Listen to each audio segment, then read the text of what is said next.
Hello, Devlin Bishop here with you, and welcome to another podcast that we call Mondo Nostalgia from the page, YouTube channel, Facebook page, whatever you want, of the same name. And this is our weekly podcast show where we like to talk about old things or stuff that we enjoy from the past. And what I love about nostalgia is it's always something that you can discover. You can always go back, like I see a lot of young people that are collecting albums, and they're not necessarily collecting albums of new artists. They're going back and, checking out the Beatles and the Rolling Stones and Pink Floyd or Led Zeppelin or whatever. But it's nice that it can still be rediscovered. And that's what I'm going to talk about today. I'm going to talk about a show that I have just discovered in the last maybe 6 or 7 months. And it's been around. It's older than me. And it's a show that's always been on my radar, but I've just sunk my teeth into it. I'm about halfway through it, and I can't wait to gush about it. And you'll probably get a second podcast about it when I'm finished the whole series. Maybe I'll invite my cohorts that have been watching it with me as well. The show is Lost in Space, a series that ran on CBS from 1965 till 1968. It had 3 seasons, and this show fascinates me in a lot of ways. I love a lot of old TV shows, but this show just never really caught my eye until about maybe 3 or 4 years ago. And I kept asking my partner, Michael, if he thought that I would enjoy Lost in Space. And he said, I don't know, it's campy, it's got a lot of fun stuff, it's over the top, you probably would. Maybe you should, see if you can download a few shows and check it out. So, I didn't. I decided I'd wait, and one day I got an opportunity and I saw the complete series for a really good price, and I decided to pick it up. And my partner always, he's very supportive of me, but he shakes his head because of the fact that it's like, I just won't jump in. Like, he always is the rational one. He's the one that says, download a few episodes, see if you can, stream some episodes or something. But no, I have to jump in with the whole series. And most of the times, I do pretty good, okay? I do know that. So anyhow, we started checking out Lost in Space, and Mike watches it with me, and Corda, who, is, as much of as Mondo Nostalgia as I am. She does so much great work for the show, editing and putting things together. And we have become big fans of this show, and we're only about halfway through.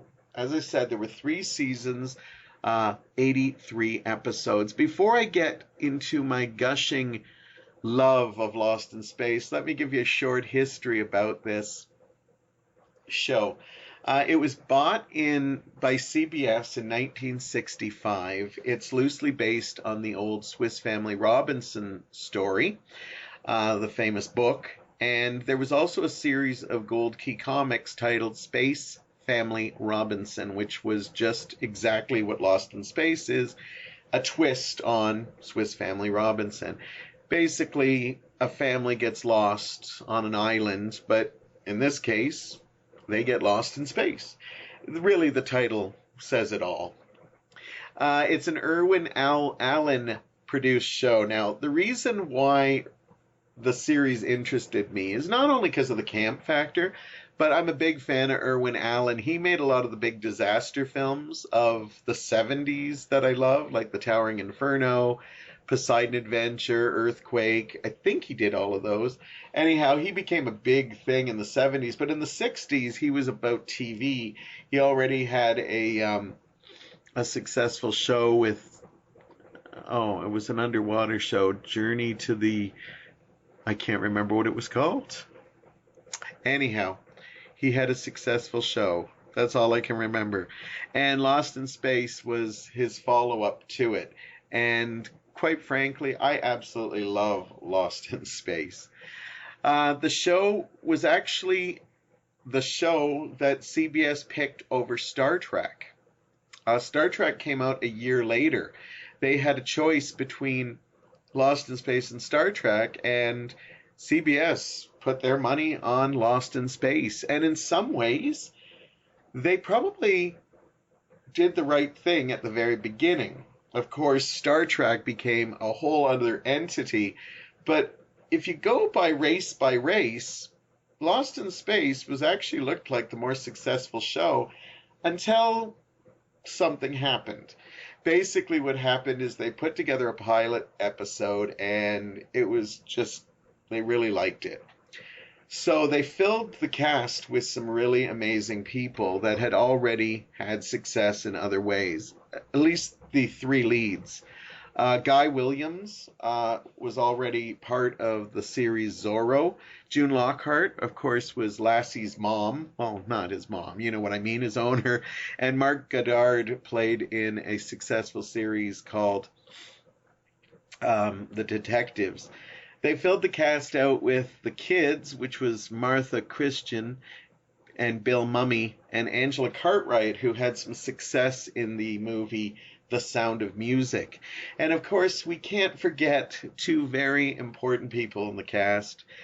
Special guest star Jonathan Harris, who plays Dr. Zachary Smith, who was actually only supposed to be on the series for a couple of episodes and wound up stealing the show. And of course, the character simply known as Robot. I always still feel sorry that they never really name him.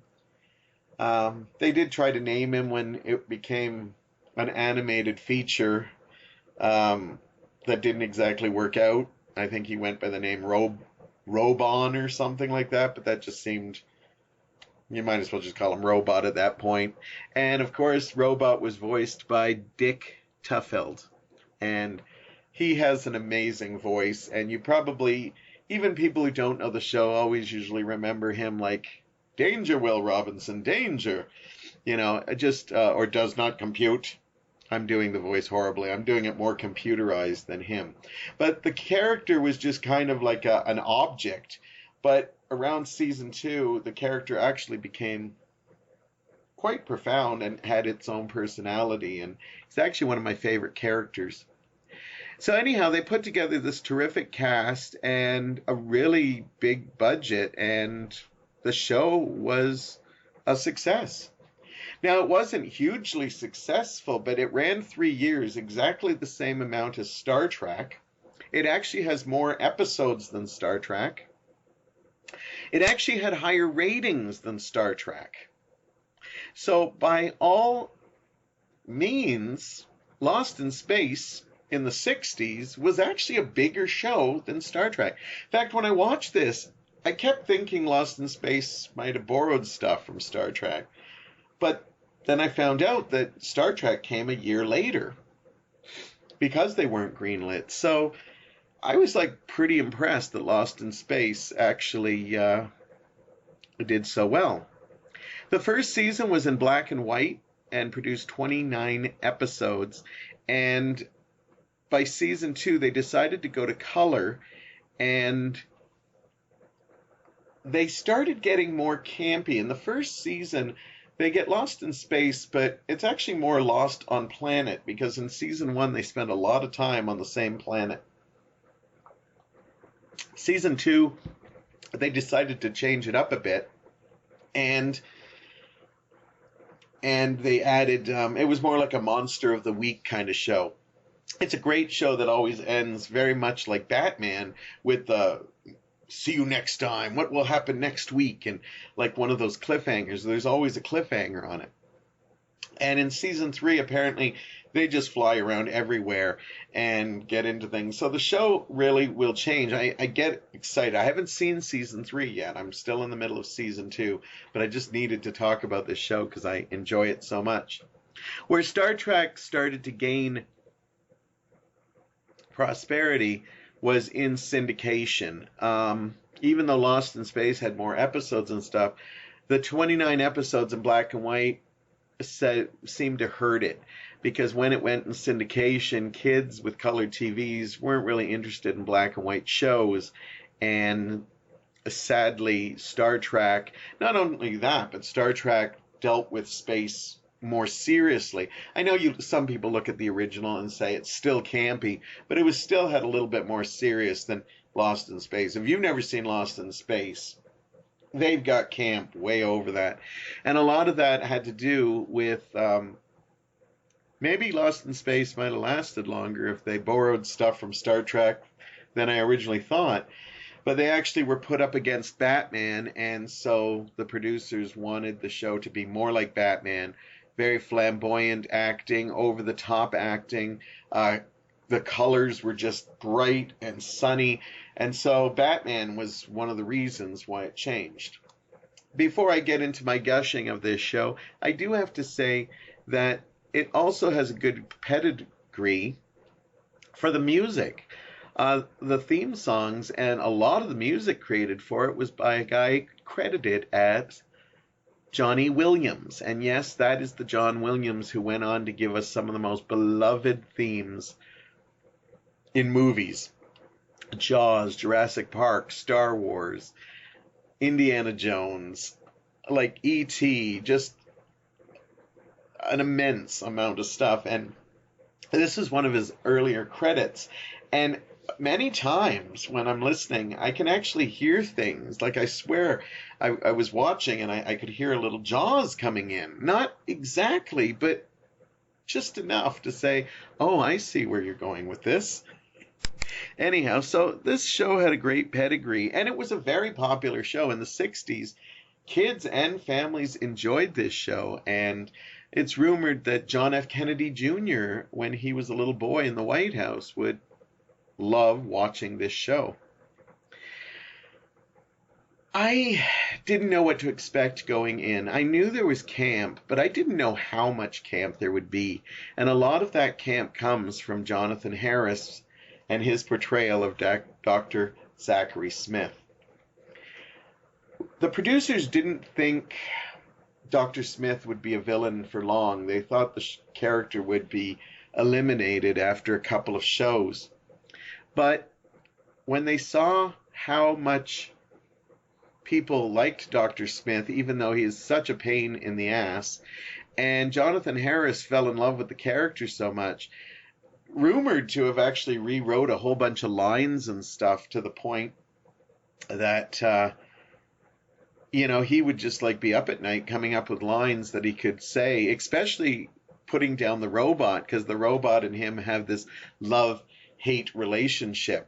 And what I love about it is that, as I said in the first season, the robot is just basically, just like an object. He responds and stuff. But by the second season, the robot actually, gets some singers back in there. He gets a personality, and he starts bonding with Will, and he starts having this love-hate relationship with Dr. Smith. Fans must have enjoyed it because producers decided to keep Dr. Smith on. It's really, I used to watch Gilligan's Island, and I was always endeared by the show. But I know a lot of people who are always pissed off at how Gilligan would screw up their chances to leave the island. And they usually were accidental, but Dr. Smith, he has caused them so much trouble, and even put their children in harm's way, to the point that it's almost a little too much. It is almost a little too much and I could see if you can't, because there are times I find myself yelling at the screen. There are times when he has put the kids in jeopardy and the whole crew and the ship and everything. And yet the next episode, they're sending their young boy Will off with, Zachary Smith. And, without any, oh, well, that didn't happen last week or anything like that. I really enjoy the cast. Right now, as I said, we've only seen the first half. So Guy Williams is a really strong head of the family. He does a really great job in his role. And, he plays John Robinson, and he is exactly what you'd want. He's just like a good 60s father that you'd expect. I like June Lockhart. I I don't know, I always feel she's a little older. Like, she almost comes off a little older than the husband. I don't think she is, but she does come off as older. But I think it's just because, women looked a little bit older back then. But when they went to color, she looked even older. But I do like her. She's very sweet and everything. My personal favorite character, as a gay man, I have to say, I have a total crush on Major Don West, who's played by Mark Goddard. And I really like him. I don't really know anything that he's been in, but I do know that he has been around for a bit. He's been acting still since then. And yeah, I got a big crush on him. As much as I like Dr. Zachary Smith, because he became the main focus, him, Will, and the robot became the main focuses in season 2, Don kind of gets pushed to the side. Even when there's episodes that it looks like Don should be the lead, usually it's the father that steps in and gets the role. But you do what you do. Judy Robinson, played by Marta Kristen, she's really good. She doesn't do really much. I think she's had one main episode, and there was issues with it.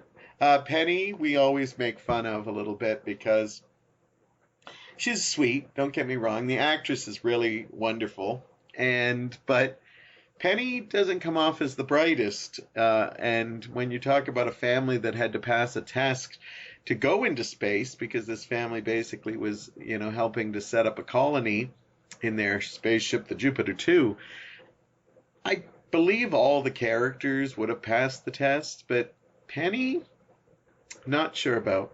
And Bill Mumy as Will Robinson. Child actors can be hit and miss, but he's actually really good. You can feel he's this smart. I see a sense of like a younger version of Wesley Crusher, and I wonder if almost Wesley Crusher was like a more serious version of Will Robinson. And of course, Dr. Zachary Smith, who steals the show. Even when he irritates me, his lines are so damn funny. It's like he's in some camp show that's just incredible. And the robot is absolutely awesome as well. And as I said, I love that they gave the robot some characters and stuff. Now, I'm enjoying the journey we're on. And as I said, I might do a follow-up when I finish the series, because up to this point, the only thing I knew about the show is I did see the 1998 movie version with William Hurt and Mimi Rogers and Matt LeBlanc and Gary Oldman. And I really liked that. But that movie was almost played serious too. And they tried to make it serious, even though there was one character that really stood out, a character named Debbie. And Debbie really threw me when I saw the original movie because the character was so CGI, it was really off-putting. And I can tell you that Debbie was less off-putting in the TV show, because Debbie is just a chimpanzee with like bunny ears on it. And it's funny because the character is a pet of theirs. It's discovered while they're on the first planet, but Debbie doesn't show up too often, and you almost forget that Debbie is around.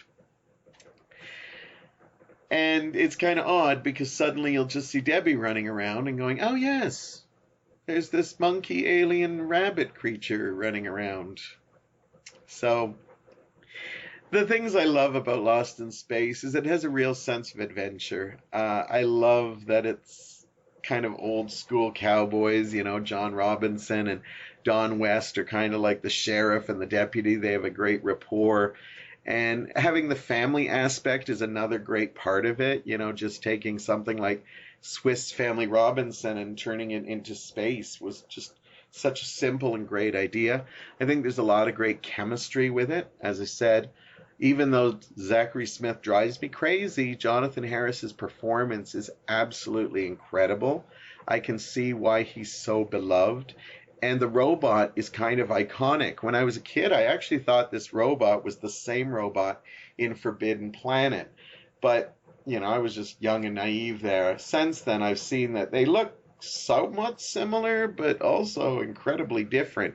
I actually love the design of both robots. And I don't know if he actually designed the one for Forbidden Planet, because they do have a similarity, but I don't know. I will have to look that up at one time just to see. But that's the stuff I love. I love the music. I love the way they pace the shows. The shows are absolutely bug nuts, and especially going into season 2 when they wanted more camp to compete with Batman. Some of the stories are just crazy. Like they meet up with gladiators, space circuses. Uh, they meet up with family members. It almost takes like Gilligan's Island turn where there's doubles on the thing. And I love the whole setup at the end where it's like, tune in next time, because I've always liked that with Batman. And, I always thought it was a nice thing because I'm a big fan of the old, 30s and 40s movie serials. So it's really nice that they have that. Sorry, taking a drink. And basically, I like that it becomes like every week they come up with a different guest star and find creative ways. I even sort of like that basically a lot of the stuff is from old Erwin Allen shows that they basically just decided to, reconstruct and reform. The show I wanted to mention before is Voyage to the Bottom of the Sea. That was the show he did before.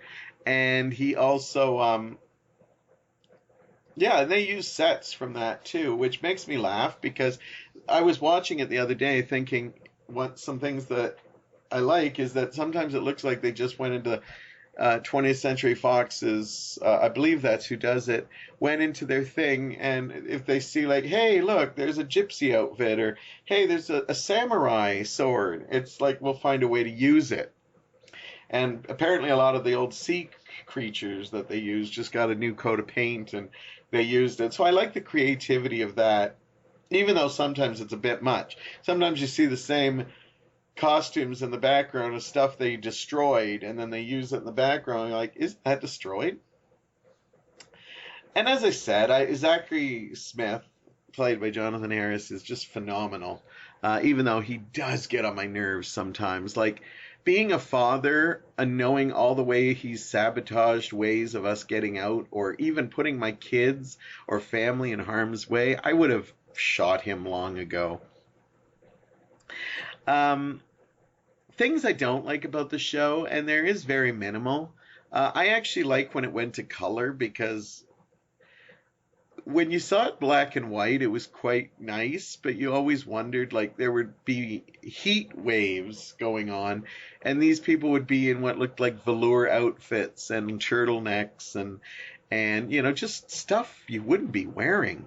And then when they went to color, the colors just got so over the top. Like, they're so garish, and a vest over top a sweater. And it just, like, it looks like the worst ideas for space outfits you could possibly see. Which I think in season 1, they looked a little more practical. Now they kind of look like futuristic Partridge Family outfits. Which is funny, because the Partridge Family did go to space. But that's another podcast. A big thing that I have problems with is sometimes their storytelling is weird. Like, it has twists and turns that I'd like to say sound like they'd be creative, but it sounds like they just wrote them on the spot. Like, we don't know how to get out of this, so let's come up with something. And sometimes it works, and sometimes it does not work. Another big thing is that they have storylines that just kind of don't have any resolve. Like, they'll resolve the actual story, but then they won't tell you what. Example, in season 1, the character Judy is cloned, and there's 2 Judys running around on this planet. They solve the situation, but they don't tell you what happened to the clone of Judy. As far as we know, Judy's still walking around on that planet. And there's another episode in season 2 where Dr. Smith meets a cousin that's coming for him. Again, they solve the initial problem, But they never tell you how the cousin leaves the planet. They're still stuck on that planet, so why wouldn't the cousin have taken him away? So they just go and get ready for the next episode without us knowing anything. They don't even mention it in the dialogue. They had a dog in an episode, and they decided to keep the dog. We never see the dog again. I just have problems with that kind of storytelling. And I'm not the kind that obsesses over small details, but I think it doesn't hurt to say we destroyed the clone of Judy, or the dog ran away, or just one line could solve that whole problem. But nope, they don't do it. That being said, there's more that I love about this show, and if you've never seen it, I definitely recommend it. Now, I have seen the first episode of the new series. My partner Mike has watched the whole thing, and he actually really liked it. He understands why some people might not love it quite as much. It does have a lot of stuff from the original show, but they play it totally serious. But he was surprised just how much they use of it. But he said there's a lot of environment building and character building, and sometimes that doesn't translate for some fans. I saw the first episode, and I was actually impressed by it. I thought it was pretty good, but I kind of didn't want to watch anymore due to the fact that I'm still enjoying this. And we try not to binge it. We just try to watch it an episode a week, kind of like how it originally aired. And then we get a chance to just sit and have fun with it. Now, if you're an old fan of this and haven't watched it in a while, it might be a hard one of those shows. For me, I'm okay to go down nostalgic, memory lanes. I have no problem with that. But I know some people say that, I can't go back to it. It's just so campy and stuff. And that's fine. That's fair. But if you're looking for something that's a little out there and something that, hey, the original Star Trek had some camp too. Maybe not to the same order, but it certainly falls into that. But if you're a fan of stuff like Thunderbirds or, just kind of weird little shows, I highly recommend you checking out Lost in Space. It's been a lot of fun, and I love it because it's something old that I'm just rediscovering, and so it's like me getting new episodes of a new show. And it is so just incredible. I also plan to watch the movie from 1998. I remember I liked it a lot, but I think I might actually have a new respect for it now that I have watched a good chunk of the series.